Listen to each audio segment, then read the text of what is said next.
داروں میں سے ہے، کثر باشد کوئی بھی ہے، قریب سے قریب ہے، دور سے دور ہے، اللہ رسول کا دشمن ہے، تو جو مومن بندہ ہے، مسلمان بندہ ہے، وہ اسے اپنا دشمن سمجھے گا، باپ نہیں سمجھے گا، اسے اپنا دشمن سمجھے گا، بیٹا نہیں سمجھے گا، اسے اپنا دشمن سمجھے گا، اس کو اپنا کوئی پڑوسی، ماموں، چچو وغیرہ کوئی بھی رشتہ دار نہیں سمجھے گا۔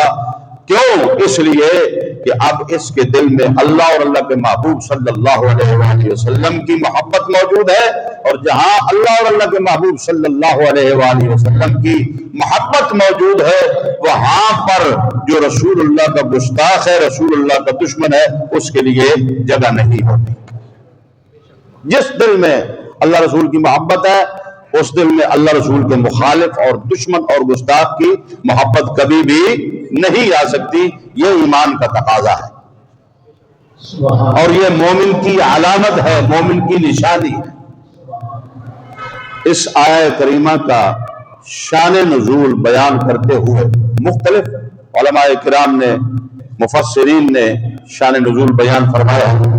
امام قرطبی نے جو شان نزول بیان فرمایا ہے، انہوں نے یہ بیان کیا ہے کہ ایک بار سیدنا صدیق اکبر رضی اللہ تعالیٰ عنہ، آپ کے والد گرامی حضرت ابو قحافہ، ویسے تو سیدنا صدیق اکبر رضی اللہ تعالیٰ عنہ کی یہ شان ہے اور آپ کا یہ اعزاز ہے کہ آپ کے والد گرامی بھی حضور علیہ الصلوۃ والسلام کے صحابی، اور خود سیدنا صدیق اکبر رضی اللہ تعالیٰ عنہ بھی حضور علیہ الصلوۃ والسلام کے صحابی، اور سیدنا صدیق اکبر رضی اللہ تعالیٰ عنہ کے صاحبزادے بھی حضور کے صحابی، اور سیدنا صدیق اکبر رضی اللہ تعالیٰ عنہ کے پوتے بھی سرکار دو عالم صلی اللہ علیہ وآلہ وسلم کے صحابی۔ چار پشتیں سیدنا صدیق اکبر رضی اللہ تعالیٰ عنہ کی صحابہ میں سے ہیں۔ مگر جو بات میں آپ کو اب بتانے لگا ہوں، یہ بات ہے اس وقت کی کہ جب ابھی تک سیدنا صدیق اکبر رضی اللہ تعالیٰ عنہ کے والد گرامی حضرت ابو قحافہ نے اسلام قبول نہیں کیا تھا، اس وقت کی بات ہے۔ بات یہ ہوئی کہ سیدنا صدیق اکبر رضی اللہ تعالیٰ عنہ کے سامنے ان کے والد ابو قحافہ رضی اللہ تعالیٰ عنہ سبن نبی صلی اللہ علیہ وسلم، نبی پاک صاحب الاوراق صلی اللہ علیہ وآلہ وسلم کی شان اقدس میں کچھ الفاظ بولے، نازیبا الفاظ بولے۔ سیدنا صدیق اکبر رضی اللہ تعالیٰ عنہ پاس موجود تھے، اور سیدنا صدیق اکبر رضی اللہ تعالیٰ عنہ نے اپنے باپ کے منہ پر تھپڑ مارا، ایسا زوردار تھپڑ مارا کہ وہ منہ کے بل گر پڑے۔ یہ یاد رکھنا، جن کو تھپڑ مارا جا رہا ہے وہ ہے باپ، اور جو تھپڑ مارنے والے ہیں وہ ہے بیٹے، اور بیٹے کون ہیں؟ عاشق رسول ہیں، اور ان کا نام نامی اسم گرامی جو معروف ہے وہ کیا ہے؟ سیدنا صدیق اکبر رضی اللہ تعالیٰ عنہ ہے۔ کوئی عام شخصیت نہیں ہے، خلیفہ اول، خلیفہ بلا فصل۔ تھپڑ مارا، باپ منہ کے بل گر پڑے۔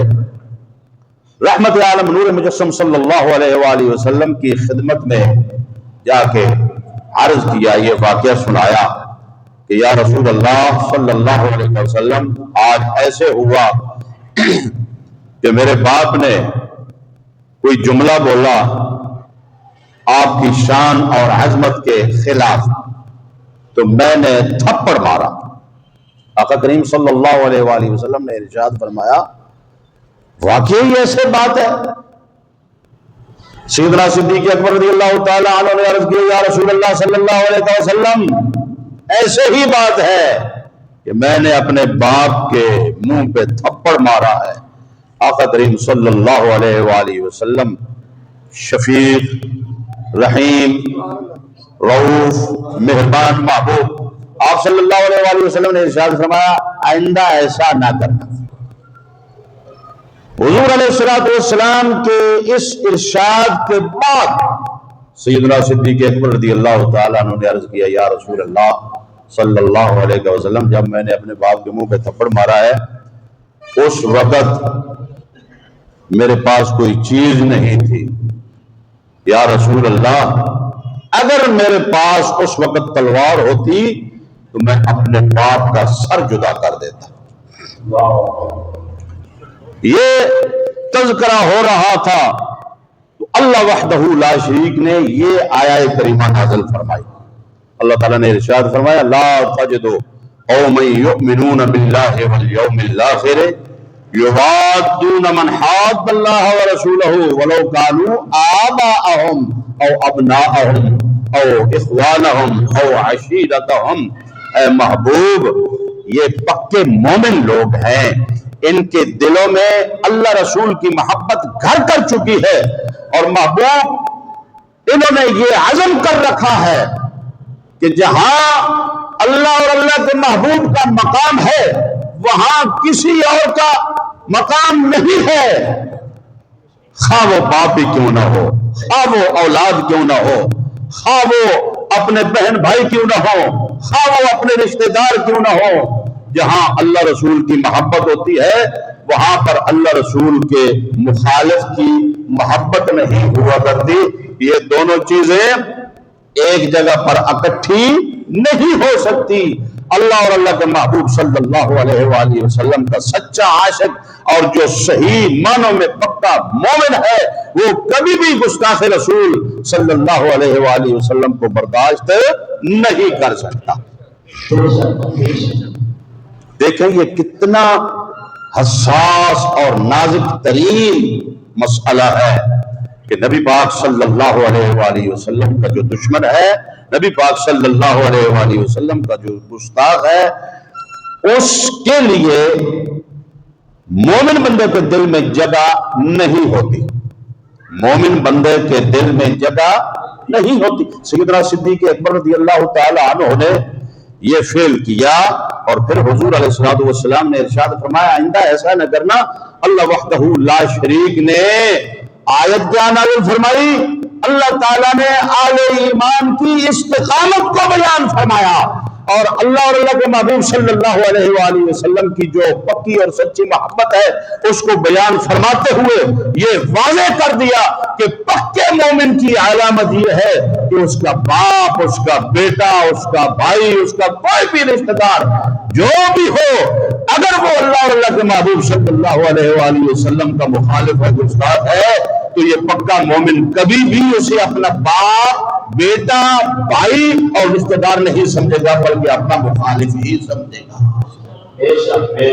اور آگے اللہ تعالیٰ نے ارشاد فرمایا اولئک کتب فی قلوبہم الایمان، یہ ہے وہ لوگ کہ جن کے دلوں میں اللہ نے ایمان ثبت کر دیا ہے، ایمان لکھ دیا ہے، نقش کر دیا ہے۔ سبحان اللہ، سبحان اللہ۔ ایسے لوگوں کہ ایماندار ہونے کا گواہ خود خدا ہے، ایسے لوگوں کے ایماندار ہونے کی گواہی قرآن کریم کی یہ آیہ کریمہ دے رہی ہے، سورہ المجادلہ کی آیت نمبر 22، اور فرمایا اولئک کتب فی قلوبہم الایمان، یہ پکے مومن ہے، پکے مومن کی علامت ہے، کبھی بھی وہ اللہ اور اللہ کے محبوب صلی اللہ علیہ وآلہ وسلم کے دشمن، دین اسلام کے دشمن کو برداشت نہیں کرے گا۔ لا تجد قوما یؤمنون باللہ والیوم الآخر کے الفاظ ہے کہ کبھی نہیں پاؤ گے ایسا، کبھی نہیں ایسا پاؤ گے کیا ان اہل ایمان کو جو اللہ رسول سے سچی محبت رکھتے ہیں کہ ان کے دلوں میں اللہ رسول کے مخالفین کے لیے نرم گوشہ ہو، نا نا نا نا نا، یہ کبھی بھی نہیں ہو سکتا، وہ کبھی بھی ڈھل نہیں سکتے، کبھی لچک پیدا نہیں کر سکتے۔ گستاخ رسول، اللہ رسول اور دین اسلام اور قرآن کے مخالفین کے لیے ان کے دلوں میں نرم گوشہ نہیں ہوتا، بڑے سخت ہوتے ہیں، مضبوط ہوتے ہیں۔ رب ذوالجلال نے ایک اور مقام پر ارشاد فرمایا اللہ اکبر محمد الرسول اللہ والذین معہ اشداء علی الکفار. صحابہ اکرام رضوان اللہ تعالی علیہم اجمعین کی عظمت و شان بیان ہو رہی ہے، اور قرآن کریم کا مقام نزول اگرچہ خاص ہوتا ہے مگر الفاظ قرآن کریم کے عام ہوتے ہیں.